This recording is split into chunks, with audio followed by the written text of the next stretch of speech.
So Tanuja, honestly, where should we start? I think the Get IT finals would be a wonderful place. We've just come from there. I think most joyful thing of the summit so far, seeing these girl teams who were just the most phenomenal presenters at the age of 11 or 12. It's like, because you've done that at that age, it's absolutely incredible, wasn't it? How amazing. Amazing, honestly. I was sitting there and I thought, tears in my eyes, yeah, really. Absolutely. You know, these 5 girls walk up and they're so confident. Yes, indeed, in that massive theatre.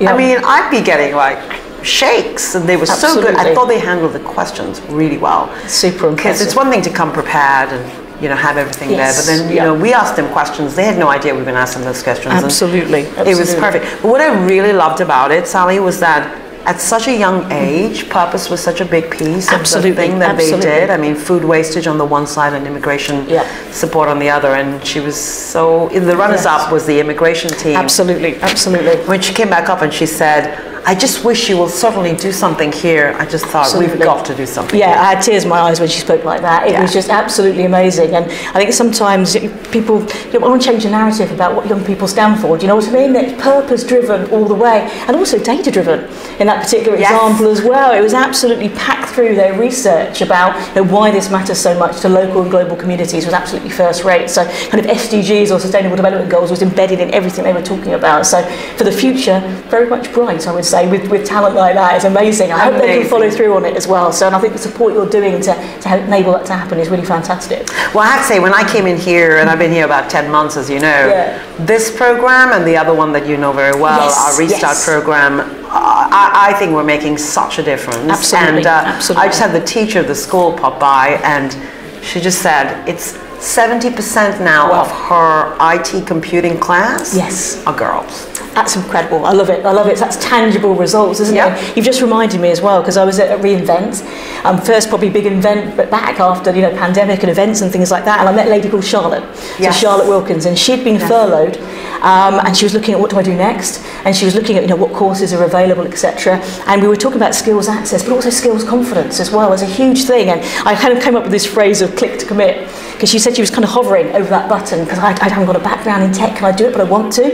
And that program, that 10-week program with Restart has changed her life. And at the end of it also, the power of social media, because she posted about her cloud credits, etc. And she shared her story on LinkedIn, and effectively people were so moved by that and so impressed with her talent. She had a job offer and she's now like a cloud engineer going straight from that program. And that visibility, I think, is huge. I mean, when we say we've invested hundreds of millions of dollars in training 29 million people for free. And when we say anybody, we really, really mean anybody. And in Charlotte's story is phenomenal. And the nice thing about that is you actually get a job. Yes, exactly. So it's not just training, because we can all do training. Yes. But it's the ability to connect the training with the actual job, which changes people's lives. I think it's 12 weeks, by the way. Yes, I think it's a 12-week classroom-based training course, which is incredible. And we're rolling that out across quite a few countries and cities now. Super impressive. And the peer-to-peer support you get along the way, that came to the fore for me as well. That kind of safe space to kind of share how you're feeling and learn from other people, and kind of creating that opportunity, I think, is huge. Well, you know, I know we're going to spend some more time on this topic, but I actually think education is the big equalizer, you know, and what we're trying to do here is just say, you know, we're democratizing digital skills. We did some research recently. I think it was 1,000 decision makers across a number of countries in EMEA. Brilliant. And the biggest thing that they said was the hurdle to them being able to accelerate their transformation and reinvention was digital skills. Absolutely. I think it was 42% of those surveyed say that they just don't have the skills. And when I get out to speak to CEOs, the 3 things on their mind, skills is one of those 3. Yes, absolutely. Absolutely. And it's not just skills, it's digital skills. Indeed, indeed. So we really need to get that done. I mean, we've also published a digital skills study, which is really interesting. 11.6 million people in Britain that say they just need that and don't have it, just to keep up Exactly. And to change the narrative around that as well, because again, so I was involved in some research recently. It's got this title, like grand title, PI. Sounds like private detective or something, doesn't it? But it's principal investigator. So it's conceiving new research and kind of come up with the constructs for it and things. And Van Bourne were involved in that quite recently. And again, top 3 barriers for digital transformation, all different forms of digital literacy. And not just access to skills, but that confidence to apply them in roles as well. So you're absolutely bang on. It's a huge one. And also like younger people as well. I think there's an assumption that if you're in Generation Z or Z, depending on where you are in the world, that you're always kind of naturally skills confident. Yeah. And even in the EU, there was a percentage, kind of about 17% were saying, I self-identify as not being confident at all. And I don't have access to a certain phone or a certain tablet. So it's everywhere. It's a real challenge. And kind of addressing that early on, I think it's huge. Yeah, and I mean, given that all of us are facing this incredible war for talent, by the way. I mean, very true. I don't care who you are. Of course, we're Amazon and we're AWS and we hire a lot of people. We're excited about that, you know, given the growth that we're experiencing in the business. But frankly, the retention angle is also super important, and the reskilling angle. So it's one thing to attract. Yes, indeed. We all have to get out there, and we've got an early career talent, and we talk a little bit about that would be great. But then actually in late career, you know, being able to reskill people. Definitely. And we find that because when our customers are moving from legacy infrastructure to actually moving to the cloud, the changes they make to their business model, their operating model, the cultural pivot that you have to make, and then the training you have to do of these people to be able to actually reskill them. It's phenomenal. I mean, so a huge amount of, I think there was a Forrester study, if I'm not mistaken, that talked about the link with retention of training and certification. Absolutely. And again, some pandemic research as well was looking at diversity of experience and retention. And it was kind of saying, particularly about women in tech, that there'd been quite a churn over this period of time. And there was this statistic, and it was so stark. And it was kind of saying, so it was looking at security in particular, so women in cybersecurity roles. And it was looking at their love of their role. And it was around like the 85% mark, loving their role. And then it looked at propensity to leave that role in 12 months. And it was 20% higher than their male counterpart who had a slightly lower love for the role in the first place. It was really stark, and it was kind of looking at cultural factors came out as number one, as the biggest kind of barrier or negation to staying in a role. So that kind of how you embed inclusion, diversity, equity, and belonging, frankly. I think it is that fourth part. I think inclusion is belonging, actually. I do totally agree. Yeah, and we think about it that way at Amazon as well, as we think about inclusion as really a belonging factor. It's making sure that people also have the psychological safety and confidence in their abilities, and they feel like they have the ability to try and fail. I love that. I mean, that's the one thing, by the way, about our culture that I think is phenomenal, and that's this ability to just constantly enable people to experiment. We talk about things like two-way door decisions. Just get on with it. And I think that's the kind of thing that all organizations need to embed, because that's what's going to break open diversity. Because you know, of course, policies, all of that is really critical, but at the end of the day, it's the environment I'm in. Absolutely. And do I feel like I am able to put my hand up, you know, speak openly at the table? Doesn't matter where I come from, what I look like, how I speak, what my, by the way, accent is. Very true. True. It's so important for us to be respectful of all of those, and I think we are, by the way, doing quite a lot of. We have these inclusion ambassadors. And I love that idea of these champions who are both out there, you know, working with the likes of Get IT, but also internally. And then we also talk about sort of bias interrupters. So at a lot of our meetings, you know, we'll say, okay, who's going to be the bias interrupter at the meeting? I love that. That's fantastic. The one thing about Amazonians, I'll tell you, people are super happy to be quite vocal about how they feel. And I love it because they will raise the LP and they'll say, sorry, you actually didn't play that LP the way it should be played. Sorry, leadership principle. And so we actually appoint bias interrupters in the meeting rooms, and it makes a huge difference. That's impressive. And you mentioned leadership principles there as well. And I love the fact, again, going back to the competition today, the student teams, they had that, I know it was part of the process, but they were literally considering that at age of 11. How impressive is that? And for the future, like literally considering these things as part of everyday life, they're doing that right from that start, which I think is fantastic. It is. And we need to ensure, I mean, we get it quite, I think irrespective of which tech company you are, or frankly non-tech company, there are a lot of women getting into the pipeline, as we know. The issue is, to your point earlier, keeping them in the pipeline, yes, absolutely. keeping them motivated through the career, because what you do see is the leaky pipeline. Yes. And this is great because I see it reflected in my peers, is making sure that the top management teams have enough diversity on them. Perfect. You know, and that's not just female, but no, absolutely. Of course, not. I mean, we're both, interested in the gender diversity front, but it's actually bringing in a whole diversity of thought as well. Yes. And so we're doing that. And then the other thing we've been doing is through our promotion process and through the process that we go through where we sort of review our talent, we're making sure that we're sort of looking ahead at our talent and saying, okay, who are the women or the ethnic minority teams who we think are really going to be and have the potential to be leaders in the company. And of course, you have to also live our leadership principles to be leaders. Absolutely. And then engaging them and actually sponsoring them. We have a program called Amplify, which is all about creating the sponsorship program for females, because I think women are, frankly, over-mentored.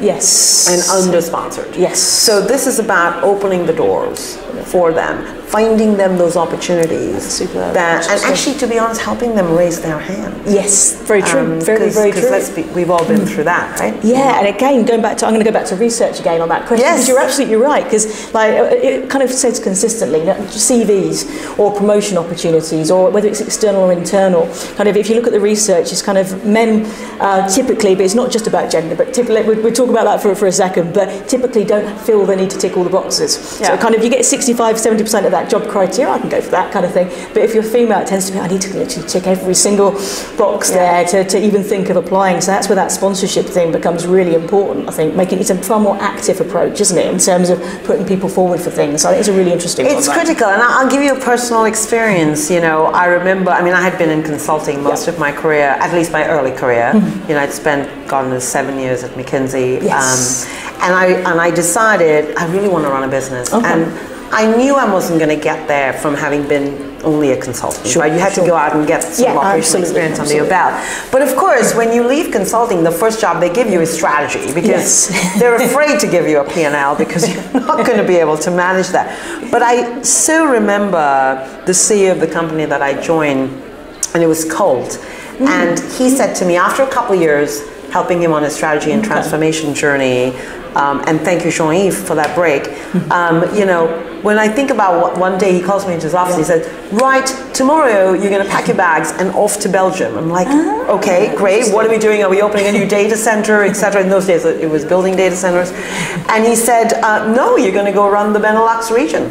Wow, love it. And I was petrified, but I just thought, wow. I'm just going to do it. And I think that's my one big piece of advice to women out there is take that risk when it comes. Absolutely. What's the worst? The worst is it's not going to work out, and you're going to try something else. Exactly. But not having. If I hadn't made that move, I think my career would not be where it is right now. And luckily for me, my husband is incredibly supportive. And so we just packed our bags and moved to Benelux. Oh, wow. I love what a great story that is. That's fantastic. That is lovely. And the visibility of stories like that is a huge one. You mentioned role models there. And again, I love the way you phrase that, because it's about diversity of experience, I think. Like neurodiversity, you almost mentioned it just now. And I think that gets underexplored as a really important factor. So one thing I'll flag while I'm thinking of it is 365. So that's a series that I run, a non-for-profit series, and it's kind of like putting a focus on inclusion every single day for the year. Because we get important days like International Women's Day or Girls in ICT, there's so many of them, which are great for focus. But we need to make sure we look at that every single day of the year. So the youngest person I've interviewed for that is 7, and the oldest is in their 80s. And so soon there's going to be this kind of like website wall. So it's like a living wall. You can kind of touch and feel it, and people's stories will come out. Oh, I love that. So again, so people watching that now, if you know someone, or if you are someone, go and put yourself forward for things as well. Get in touch, because we'll showcase you. Because it'd be great. It's important to do that. I think it really is. It makes a difference. It does. And I think what happens is, like, people look at people like yourself or me or whatever, and they think, gosh, can I really do that? I mean, was it all luck? Well, there was a bit of luck, believe me. There's always a bit of luck in everything you do. But I think the things that really help you, and help me at least personally, and there's no one, by the way, there's no one right answer, so don't write it down and replicate this, because it doesn't always work. But the tips and tricks could. And I think, I had a real plan in my life. My father, actually, let me go back a bit. my father, and I think this is a common thread, my father was hugely sort of pushing and encouraging me to do everything. And he totally believed I could do anything. That's awesome. And he was an entrepreneur, and I would follow him around and watch him and what he would do, right? And he was amazing. And what he did really well was master the communication angle. Amazing. So that was something that sort of stayed with me. And by the way, I will say to you, going to drama school helps. It really helps. It's a great thing. But then the second thing is being super clear about what you want to be. You know, where do you want to go? And my North Star was I want to run a company someday, like my father, actually.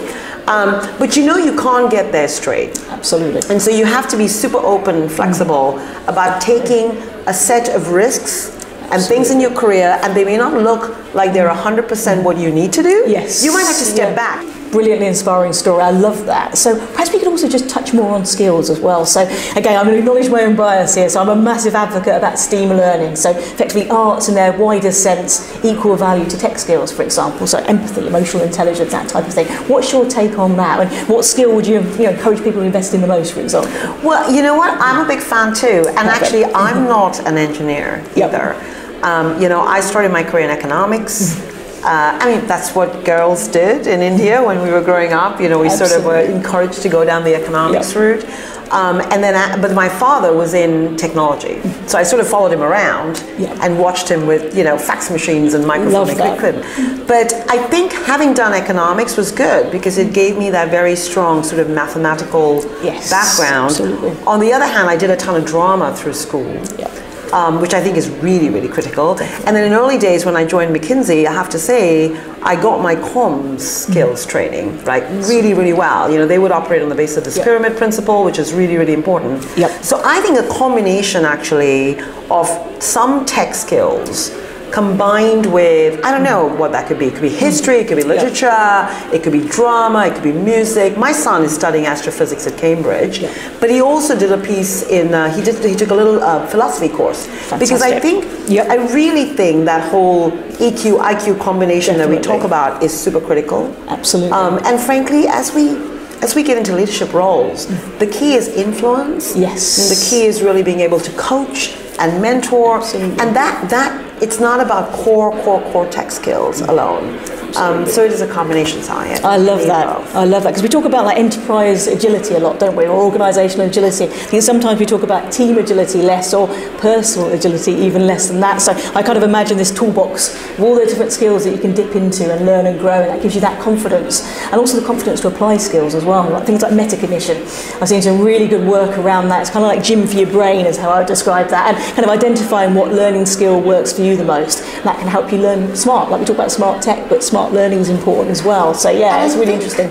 I think learning, you know, I feel anyone can learn anything actually if they put their mind to it, right? Definitely. And so what we do a lot in our hiring process, by the way, is when we bring people in, we're really looking for cultural fit. Exactly. Right? So we're looking for people who are builders. We're looking for people who are hungry to want to experiment. We're looking for people who are actually wanting to take some risk and try some things and not worry if things fail. Love it. Right? Love it. And then the rest we can teach, because you know, with all of the training and certification we're doing, we can teach anyone about tech skills and digital skills. I saw the queue around the door, people eager to do another certification, which is fantastic. Absolutely. I love that. I love that. Absolutely. And the word curiosity, by the way, I've seen that used so many times today, which I think is possibly the most underrated, but possibly the most important skill, that curiosity.